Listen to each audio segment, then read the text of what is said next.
Jadi kalau mereka ini kan penjilat berbeda dengan saya. Jadi jangan sama dengan saya, takut sholat dilaporkan. Begitu. Betul nggak Bang Semar? Bang Semar tahu lah siapa kita ini. Kawan-kawan Bang Semar juga mungkin kawan kita juga. Saya nggak tahu Rustam, tapi saya tahu teman-teman Rustam, saya tahu. Bahwa aktivis memang diajar untuk melakukan perjuangan-perjuangan nilai, untuk tidak takut mendapatkan sanksi apapun, iya. Iya. Tapi bahwa kami ini kau katakan penjilat, bukan. Oh, itu orang juga udah tahu. Ini soal...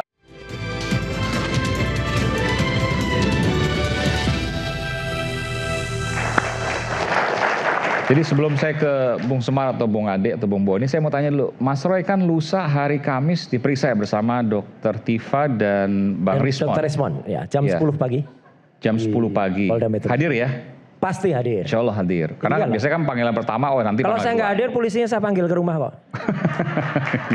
Loh emang hanya Jokowi yang bisa manggil. Ya kan? Maksudnya gimana nih? Loh maksudnya ya kita hadir. Hadir, oke. Iya. Hadir tadi Mas Roy sudah katakan ancaman hukumannya 8 tahun dan 12 tahun. Artinya di atas 5 tahun. Artinya Mas Roy punya dugaan ini hanya untuk menahan Mas Roy. Ya. Mas Roy, iya. Oke. Artinya Mas Roy itu hari Kamis sudah siap koper. Loh kan nggak boleh bawa koper kalau ke situ. Kan disiapin. Nanti kapan dibawanya siang, malam segala macam ya. Loh ya semua orang siap kapan saja, kita jangankan masuk penjara. Kita dipanggil aja kita siap kok. Iyalah. Jadi Mas Roy udah siap-siap nanti hari Kamis ditahan? Sangat siap, dan yang menuduh kami juga harus siap menemui hal yang sama. Dari mana Mas Roy yakin banget? Ya yakin. Dari? Yakin, jadi ya nggak apa-apa. Maksudnya jadi, Pak Jokowi? Loh ya Pak Jokowi atau dia pakai tangan orang lain untuk melapor-laporkan itu kan ya gue enggak. Oke. Ya kan udah itu aja. Kan yang laporin Pak Jokowi langsung? Ya makanya dia juga harus siap. Oke. Kesalahan Pak Jokowi di mana? Kesalahannya melaporkan kami.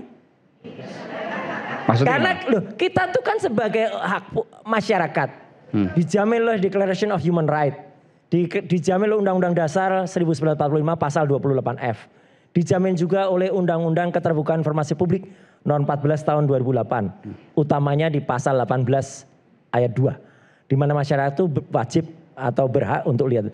Tambah lagi dengan keahliannya Pak Dr. Punatua, ya bahwa semua dokumen itu layak atau harus diarsipkan. Jadi artinya apa? Negara tuh harus punya arsip milik pejabat negara atau pejabat publik yang bisa suatu saat, setiap saat dilihat oleh rakyatnya. Kami ini adalah membantu kita semuanya untuk melihat dokumen benar gak sih presiden kita dulu itu IP-nya kurang dari 2 gitu. Kalau kurang dari 2 kok ada ijazahnya. Anaknya benar gak sih seperti video yang sekarang viral itu kemarin. Di lapangan udara dijelaskan dengan sangat bagus oleh ahli surveillance gitu ya. Ini GPS bisa untuk memantau gini. Nggak ada satu patah pun keluar bahasa Inggris dari dia. Ya berarti apa? Oh jangan-jangan itu kata Bu yang dari Bogor itu, dari Britain Search itu, jangan-jangan dia lulusan SMP. Makanya saya kemarin minggu lalu Mas, itu kami ke saya ke Sydney dan kemudian saya tantang sekarang, Gibran punya nggak ijazah kayak gini nih? Nih. Ini namanya ijazah UTS Insert. Oke. UTS Insert ini tahun 86. Itu punya siapa? Tahun 2006, sorry. Oh, punya namanya. seseorang yang sudah saya tutup. Oke. Dan dia menjamin, dia bersama sekitar 200 komunitas yang ada di Sydney, nggak pernah ketemu orang namanya Gibran di sana. Apa hubungannya? Jadi artinya apa? Satu hari saja teman-teman semua dan juga Bang Aiman, kalau kita ke luar negeri kayak kemarin, hari pertama saya landing langsung welcome to Sydney Mas gitu. Kapan ke Melbourne gitu. Besoknya waduh tangtung banyak banget. Benar, dan kita kan pasti ketemu dengan orang-orang Indonesia Mas. Kecuali kita alien. Ya. 200 orang di UTS waktu Insert. Iya, waktu Dia itu. klaim seperti itu. Iya, nggak ada. Dan saya ketemukan 5 nggak ada yang kenal Mas Gibran. Iya, artinya nggak ada dan kemudian katanya dia 6 bulan di sana. Ya. Nah, tapi intinya apa hubungan dengan ijazah Jokowi? Ketika saya berangkat itu memang saya sudah ditakuti untuk kemudian bisa berangkat. Ditakut-takuti. Ke Sydney? Iya. Ada yang bilang nanti pasti nggak keluar visanya. Alhamdulillahnya Mas Aiman, visa saya dikasih, terima kasih ke Dubes Australia. Saya dikasih visa 3 tahun. Biasanya 6 bulan? Iya, biasanya kan bulan saya 3 tahun, multiple, bisa datang pulang, bolak-balik kayak Jokowi dan Kasmujo itu. Ya, nah itu. Kemudian saya dapat ketemu, saya ke UTS, ketemu semua prinsipal di sana. Ketemu dengan admisinya, ketemu dengan dosennya. ya dosen yang kerja di, ketemu dengan profesor yang sudah 17 tahun ada di Sydney. Semua cerita ada dalam dokumen dan itu semua merupakan bahan untuk buku Gibran Black Paper. Anda kumpulkan semua itu. Sudah saya kumpulkan. Karena itulah, maka mungkin ada yang ketakutan di sini. Oh ini kalau terlalu lama ngoceh ini kan bilangnya gitu. RS nih kandangin aja dulu. Nah, maka terbitlah surat tersangka. Itu aja udah gampang kan. Cari-cari. Oke, silakan. Bung Semar, Bang Ade, Anda mau tanggapan? Iya, terima kasih Bung Aiman. Pekan lalu itu sebenarnya pekan yang bisa dibilang menggembirakan tapi juga menyedihkan. Jadi di mana menggembirakan, di mana menyedihkan? Jadi pekan lalu itu ada beberapa peristiwa yang akhirnya memang apa yang saya sampaikan di beberapa momentum ya itu tervalidasi. Soal WUS, Presiden Prabowo sudah menyampaikan tidak ada masalah dan pemerintah itu bertanggung jawab soal itu. Soal orang-orang menyampaikan bahwa Pak Jokowi dan Pak Prabowo tidak baik-baik saja, kata Pak Prabowo mereka hopeng, teman dekat. Nah itu sangat menggembirakan sekali. Tapi ketika masuk di akhir pekan, di hari Jumat, Kapolda Metro Jaya memimpin langsung gelar perkara dan langsung diumumkan Roy Suryo dan kawan-kawan itu menjadi tersangka. Ini menyedihkan dan sangat disayangkan. Saya pribadi sangat prihatin karena menurut saya harusnya tidak perlu itu terjadi. Tapi bahwa proses hukum itu memang tidak bisa dipungkiri akan berjalan seperti itu, ya harus dihadapi juga. Tapi sebentar, kalau tidak perlu ya tarik dong laporannya. Bukan, tidak perlu terjadi karena sudah diwanti-wanti Roy Suryo CS untuk berhenti. Untuk diberi peluang untuk tidak melakukan upaya-upaya yang terus terjerumus dalam lubang yang jauh lebih dalam. Kan sudah diingatkan. Dan bahwa saya sudah berkali-kali juga sampaikan termasuk maksudnya, di Rakyat Bersuara ini. Jangan teruskan. Iya karena menurut saya kan kalau Roy Suryo dan kawan-kawan meyakini itu palsu. Dan Pak Jokowi meyakini yang memilikinya itu juga asli. Itu kan ada yang benar yang mana. Ya, oke. Kan begitu ya. Nah ketika memang sudah diwanti-wanti bahwa apa yang ditudingkan, dicemarkan kemana-mana, itu tidak benar menurut Pak Jokowi dan langsung dilaporkan pada titik tertentu, itu pasti berimplikasi pada tindak pidana. Nah karena itu terus dilakukan, ya proses itu pada titik ini. Dan saya sudah sampaikan kemarin, tidak perlu dipaksa-paksa oleh adik dan kawan-kawan. Karena memang ini sudah pada titik ujungnya. Jadi kalau Roy Suryo sampaikan, nggak mungkin jadi tersangka, SP3 saja, buktinya sekarang tersangka. Terus kalau tersangka, sekarang justifikasinya, wah ini karena saya kemarin baru pulang dari Sydney, nggak ada hubungannya. Karena proses itu sudah sangat panjang, 117 orang diperiksa dan lain sebagainya. Yang menurut saya, perdebatan kita yang tadi disampaikan soal ini ada indikator yang memang cenderung itu diyakini kuat palsu, sudah tidak penting lagi dalam forum-forum yang bukan dalam proses peradilan nanti. Jadi saran saya memang energinya jauh lebih disimpan baik-baik untuk dituangkan nanti dalam proses peradilan. Dan kalaupun memang tidak di awal statementnya Roy Suryo kan menghormati penetapan tersangka ya dihormati, dijalani dengan baik. Kalau memang merasa memang ini ada kejanggalan, ada prapit gitu ya. Itu yang menurut saya supaya kita juga menjadi dicerdaskan ya, bukan lagi soal-soal debatable yang sudah tidak ada ujung pangkalnya karena memang sudah masuk pada ranah proses peradilan ke depan ketika memang 8 orang ini disangka sudah dijadikan tersangka. Nah, saya menggunakan apa yang kemudian disampaikan oleh Pak Mahfud mungkin tidak disiapkan, tapi saya mendengarkan bahwa yang berhak untuk menyatakan palsu atau asli adalah hakim. Itu. Artinya ketika ada penetapan tersangka maka ada kejanggalan. Betul. Saya mau tanyakan itu pada Anda. Iya betul kan, makanya menurut saya bukan Roy Suryo juga yang menyatakan bahwa itu palsu 100, 900, 200, 2 juta, 4 juta, 5 juta. Bukan Roy Suryo. Tapi hakim.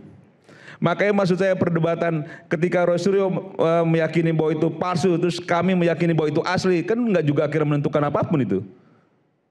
Kalau kita percaya hakim, ya tuangkan di peradilan, hakim nanti memutuskan, kan begitu loh. Bukan lagi membangun narasi-narasi yang akhirnya debat kusir kita, kan gitu ya. Jadi keyakinan-keyakinan dibangun boleh saja. Orang yakin dengan keyakinan apa yang dibangun selama ini juga tidak ada yang mengganggu juga, kan gitu ya. Nah itu yang kalau misalnya Aiman tanya soal apa yang disampaikan oleh Prof. Mahfud, saya setuju memang hakim. Makanya tadi saya sampaikan, siapkan energi. Mudah-mudahan Roy Suryo dan kawan-kawan sehat, fisik, batin, hati, pikiran gitu ya. Karena menghadapi proses hukum itu nggak gampang. Menghadapi proses itu konsekuensinya juga bukannya mudah. Walaupun Roy Suryo sudah berpengalaman menghadapi proses hukum itu.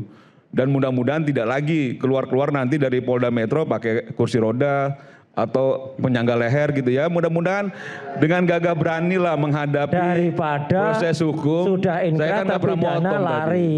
Tadi kan saya nggak pernah motong ya. Nanti saya potong. Nah itu yang menurut saya itu mau berapi-api pun disampaikan Roy Suryo, Rustam di sini gitu ya. Itu tidak akan menghasilkan apapun kecuali narasi-narasi yang akhirnya membelah orang, meyakini yang mana, asli atau palsu.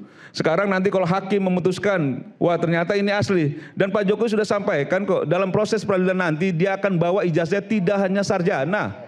Dari SD sampai S1-nya akan dia bawa. Dia akan minta juga hakim untuk dihukum serendah-rendahnya Roy Suryo dan kawan-kawan gitu.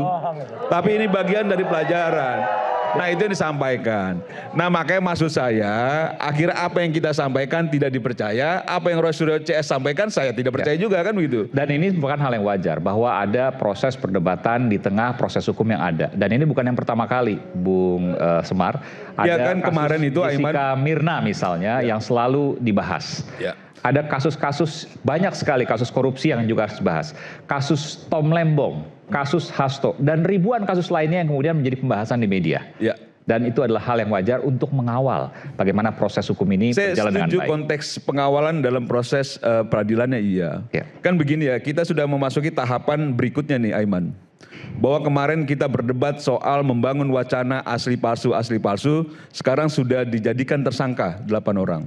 Berarti sudah ada tahapan berikutnya, pemeriksaan dan sebagainya. Kita diskusikan lagi soal itu, bukan diskusi ke belakang lagi gitu loh. Karena menurut saya ketika kita melakukan diskusi soal apa yang tadi disampaikan, itu sudah lewat di kemarin itu. Di beberapa waktu lalu sebelum ditetapkan tersangka. Nah ketika sudah ditetapkan tersangka, siapkan materi substansinya untuk membela diri dalam proses peradilan. Ya. Yang sudah ada di depan mata kan gitu loh. Jadi jangan juga Aiman mulai menakut-nakuti bawa koper atau enggak. Jangan, saya rasa sudah disiapkan juga itu. Jadi nggak perlu. Gini Mas. Satu ya, bahwa kemungkinan. Saya sangat nyantai banget ini Aiman, karena sangat tenang sekali. Outfit saya nyantai banget. Iya. Tenangin ya Mas, maksudnya tenangin apa? Karena menurut saya memang sudah pada ujungnya ini kebenaran akan menemukan jalannya sendiri. Gini, saya jawab sebentar. Oke, silakan. Yang namanya peradilan itu kalau mau membuktikan ijazah, itu harusnya peradilan ketika ijazah itu dilaporkan palsu atau tidak. Pasal 262, 263. Dan itu dengan sangat curang dihentikan. Persidangan besok, itu yang dilaporkan adalah fitnah dan pencemaran nama baik. Tidak akan membuktikan dipakai ijazahnya. Jadi kalau ada orang yang mau bohong, ya dia memang sudah terbiasa bohong. Gitu loh. Besok pun pasti akan ditanya, Pak sudah bawa ijazahnya atau belum? Sudah, tapi belum. Karena nggak akan, ini gawangnya digeser. Jadi makanya benar statement Prof. Mahfud, benar statement Pak Jenderal Susno Duaji, benar statement Pak Ugroseno. Harusnya dibuktikan dulu ijazahnya. Di PT UN atau di peradilan yang lain, benar atau enggak, dibuktikan temuan Pak Bonatua Silalahi. Nah itu nanti kalau pas giliran bicara, temuan-temuan beliau pada saat di sidang, dan mungkin nanti Ustadz Kosinudin akan bisa lebih jelas. Saya itu seringkali mengingatkan ke Rasulullah supaya tidak terlalu saya nggak motong loh ya. Dirinya paling suci. Anda motong ini. Dirinya paling benar. Kamu katanya mau. Tadi kan kamu katanya nggak motong. Kan? Oh, sudah berhenti kan? Ini nggak konsisten. Aiman minta saya ngomong apa nggak ini? Gitu ya. Karena dirinya merasa suci. Sedangkan satu republik tahu Roy Suryo siapa. Satu republik tahu Roy Suryo siapa. Kalian juga tahu Roy Suryo siapa kan gitu loh. Nanti saya minta. Kan gitu loh. Kalian tahu gitu loh. Ya, Roy Suryo itu siapa. Rustam juga tahu Roy Suryo siapa kan begitu loh.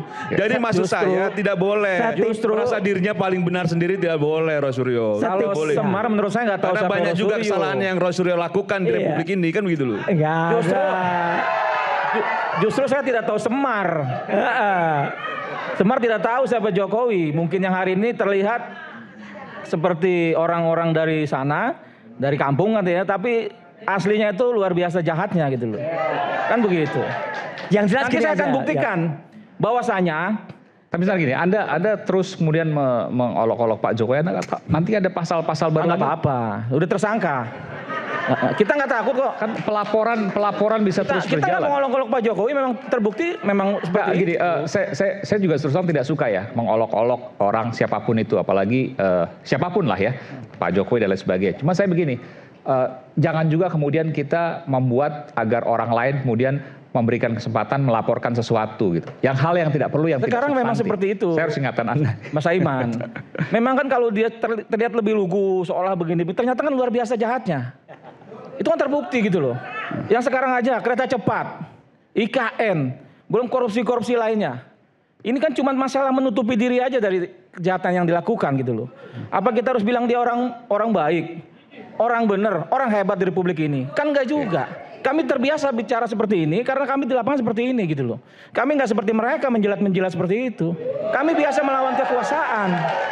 Jadi jangan bilang kami takut ditersangkakan. Itu hal biasa. Aktivis-aktivis senior saya bilang, Bang saya begini, Bang Hariman Siregar, Bang Andi, Bang Indro Cahyono.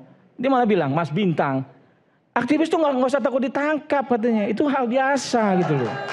Jadi kalau mereka ini kan penjilat berbeda dengan saya. Jadi jangan sama dengan saya takut seolah dilaporkan. Begitu. Betul nggak Bang Semar? Bang Semar tahu lah siapa kita ini. Kawan-kawan Bang Semar juga mungkin kawan kita juga. Saya nggak tahu Rustam, tapi saya tahu teman-teman Rustam, saya tahu. Bahwa aktivis memang diajar untuk melakukan perjuangan-perjuangan nilai, untuk tidak takut mendapatkan sanksi apapun, iya. Iya. Tapi bahwa kami ini kau katakan penjilat bukan. Oh, itu orang juga udah tahu. Ini soal itu orang sudah mau baca. Ini soal positioning. Dibuktikan aja dulu penjilatnya. Ini soal positioning bahwa Rustam dan kawan-kawan ada di sebelah, kami ada di sini. Kami meyakini yang A, Rustam meyakini yang B. Itu kan soal berbeda pendapat dan berbeda pikiran saja. Bukan soal siapa yang dijilat, siapa yang menjilat. Jangan-jangan memang ini soal ada kesakit hatinya dan sebagainya. Tidak ada apa yang mau sakit hati. Menurut saya warga negara Indonesia semua biasa orkestrasi gitu. yang dibangun Ketika saya ini melihat tidak lepas dari kepentingan Jokowi politik melakukan yang kesalahan di Republik ini ya itu kami aja lawan gitu loh. Tapi yang jelas gini Mas Aiman. Ya. Ini kami aja baru dalam status diterapkan tersangka saja udah pada ribut dan bertindak kegirangan. Tuh kalau kata Bung Karno dulu, di satu sisi rakyat berteriak sorak-sorai kegembiraan. Sementara di sisi yang lain ada yang sudah naik level tidak hanya tersangka, bahkan terdakwa, bahkan terpidana. Udah terpidana 6 tahun, masih mengolok-olok hukum Indonesia dan masih dapat gaji sebagai dia seorang komisioner. Ini kan keterlaluan. Nah itu Sylvester kemana? Ya itu Sylvester Matutina. Jadi artinya fair-fair aja, makanya kami berani Mas Aiman. Ayo kalau memang mau fair-fairan, kalau juga nanti insya Allah akan terdengar kepada presiden kita Prabowo. Prabowo melihat ini, apakah rela? Ini penting banget.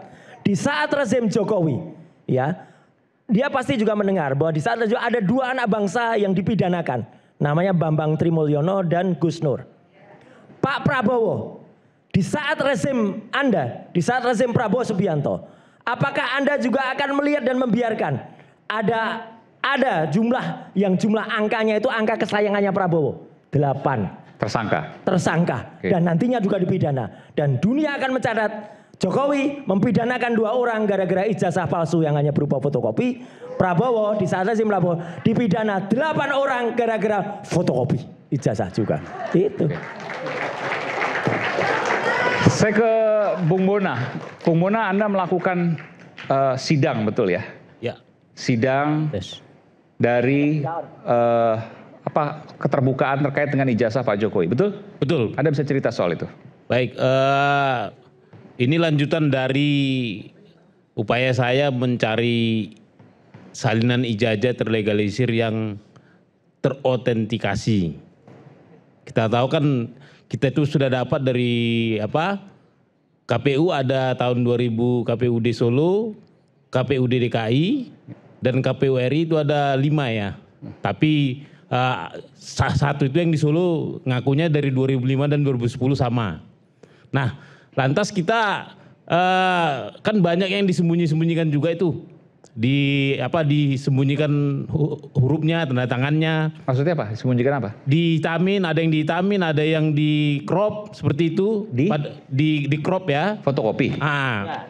Tutup ini loh Pak Seven. Mungkin bisa Ditutupin. jelasin di layar. Oke, kita buka ya. Ada filenya ya. Oke, saya minta filenya yang fotokopi ya. Ya. Coba Bung Bona bisa ke sini? Bisa. Sekaligus tunjukkan. Bawain Ini apa? aja Bung Bona.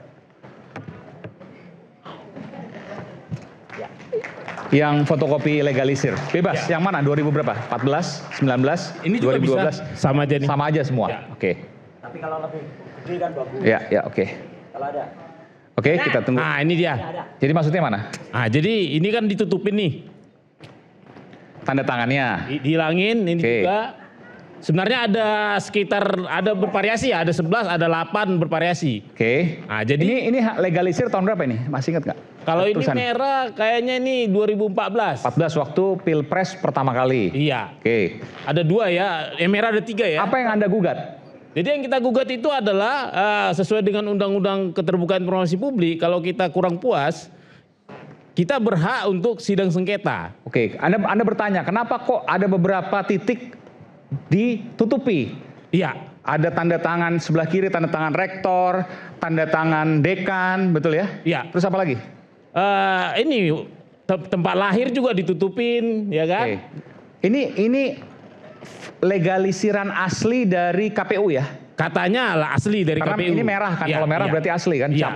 Jadi peraturan KIP itu kan keterbukaan informasi publik, kalau kita pemohon tidak puas, ya kita bisa mengajukan sengketa informasi. Kenapa?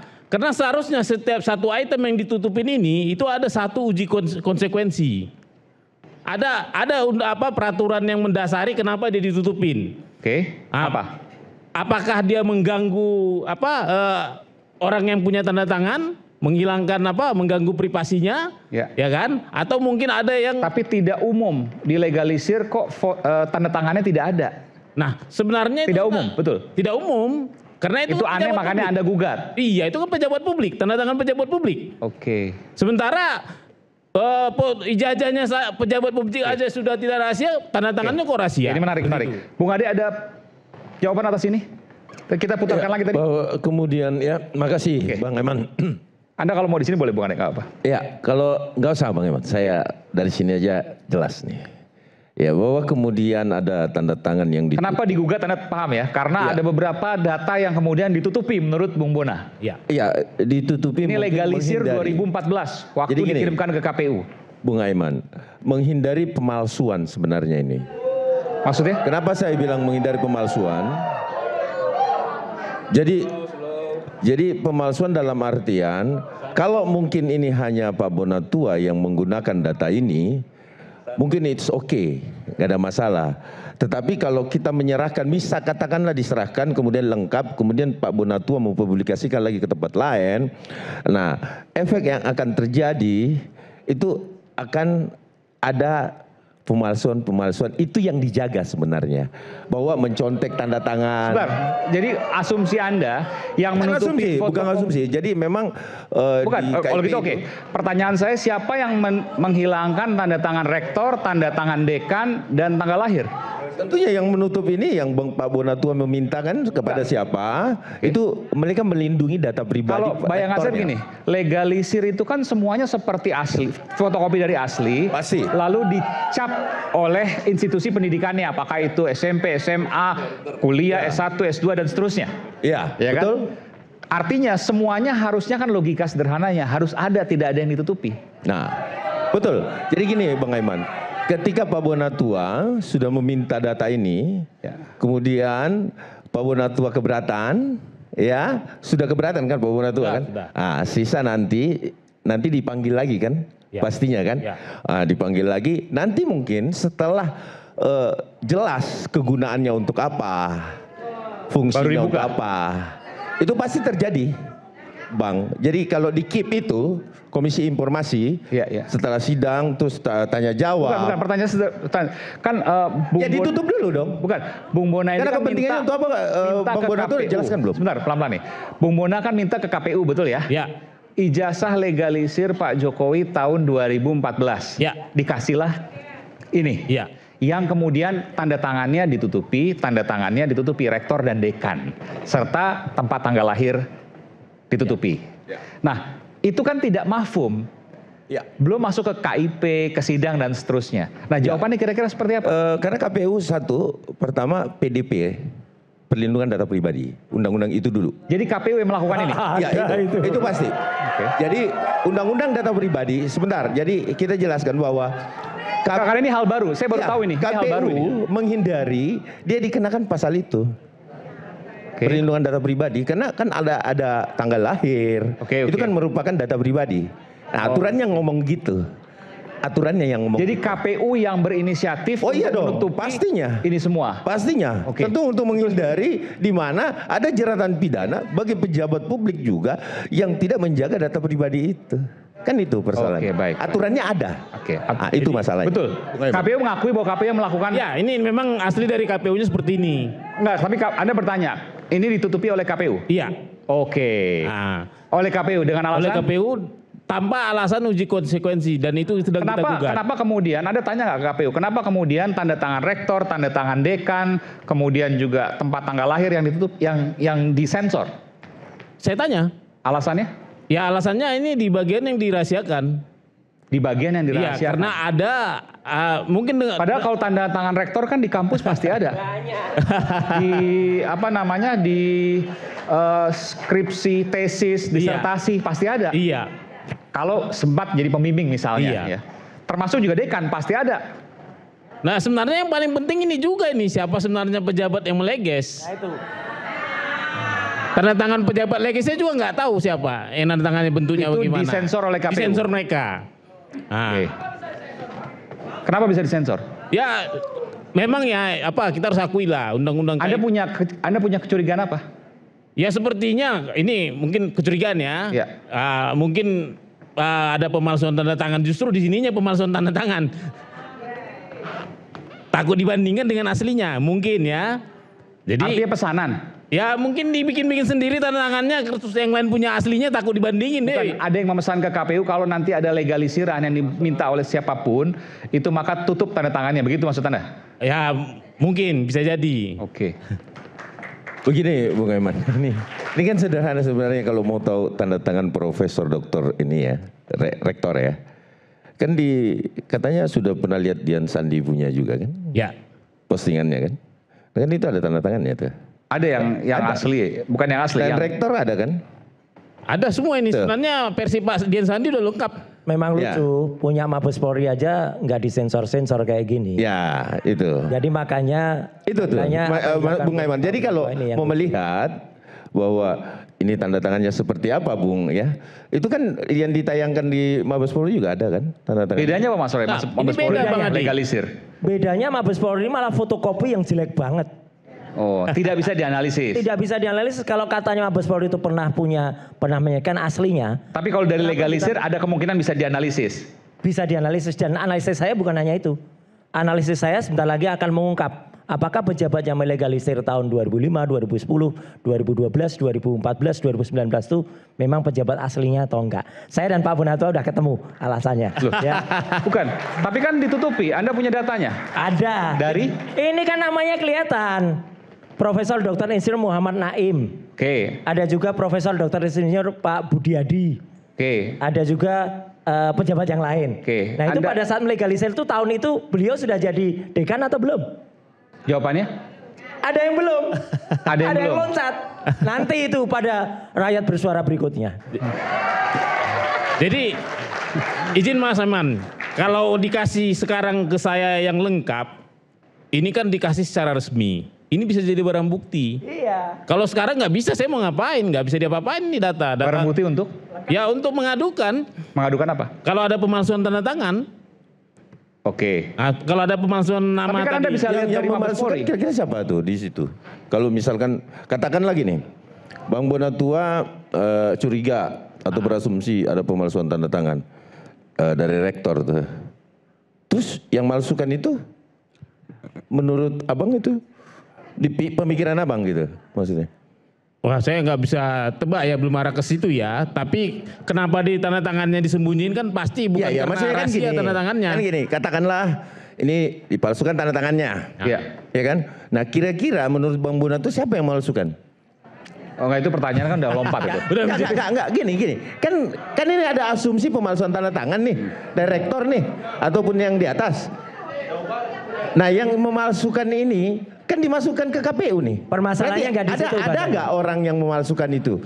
Itu menurut Bang Bonatua pemalsuan itu siapa? Enggak. Permasalahannya bukan di situ Bang Ade.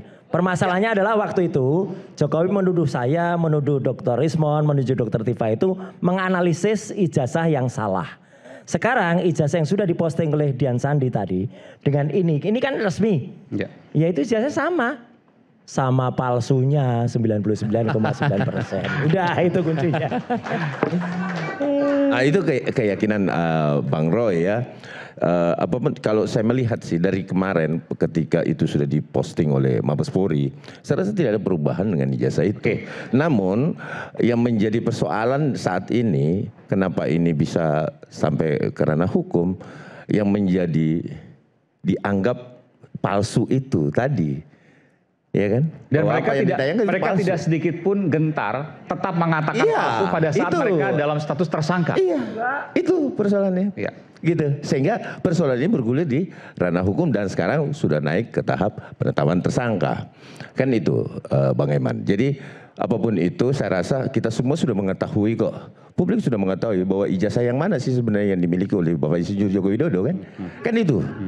Oke, saya tanya gini Bung Mona. Anda oke ini ditutup, tapi kan yang di Mabes Polri sempat dibuka. Artinya Mana itu bisa dibuka? kemudian dilihat meskipun tidak bisa dianalisis karena jelek. Enggak dibuka. Enggak, waktu fotokopian di Mabes Polri pertama kali Kayak ini fotokopi jelek banget. tidak bisa dianalisis sama sekali. Enggak bisa dianalisis sama sekali. Oke. Jadi Nggak kalau ada ini yang nanti dibuka. ada, maka ini bayangan Anda ya. Yang dikhawatirkan adalah bisa dianalisis dan terbuka semua itu. Iya. Iya. Jadi yang jelas yang lucu, ketika ijazah itu disita, masih disita di Mabes Polri sampai dengan sekarang. Kemarin ada banyak termul ke rumah Jokowi itu mengatakan, lihat ijazahnya, lihat asli. Ada itu yang namanya si Judiari itu, ya. Itu lihat, dan itu bohong. Karena sekali lagi ada satu yang kemudian Damanik itu ditanya kan, yang dilihat itu ijazah asli atau scan. Akhirnya dia bingung-bingung mengatakan, scan. Nah itu berarti kan bukan asli. Bohong lah itu. Oke. Jadi Anda meyakini kalau semua ini dibuka, maka Anda bisa menganalisis. Mas Roy bisa menganalisis. Iya. Dan semua akan terbuka. Iya. Makanya sekarang Anda melakukan gugatan ke pengadilan untuk mengugat KIP ya. Iya. Komisi Informasi Publik. Agar bisa membuka semuanya ini. Iya. Prosesnya kapan akan ada putusan? Untuk yang DKI nanti masih sidang kedua di Desember ini, awal Desember. Kurang lebih kapan? Kurang lebih mungkin sekitar 3 bulan? Kayaknya cuma sebulan ini sidangnya. Oh, cepat dong. Cepat. Tapi Anda yakin bahwa ini akan dibuka atau sebaliknya? Sebenarnya dengan mereka tidak bisa menunjukkan uji konsekuensi itu mestinya sudah dibukakan. Cuman mungkin KPU-nya minta yang buka KIP bukan mereka. Tapi waktu ini dikasih ke Anda berarti ini bukan legalisir asli ya. Jadi legalisir fotokopian. Katanya begitu. Legalisir fotokopian Iya. yang disensor oleh KPU. Iya. Dan Anda berusaha untuk membuka itu supaya Anda bisa menganalisis ini benar, asli atau tidak. Iya benar Mas Aiman. Oke. Isu hangat kadang bikin berat, apalagi kalau kita tidak bisa mencerna dengan cermat. Jangan lupa secangkir kopi hangat yang nikmat untuk menemani kebersamaan dalam program Rakyat Bersuara bersama saya Aiman Wicaksono. Kami kembali setelah jeda.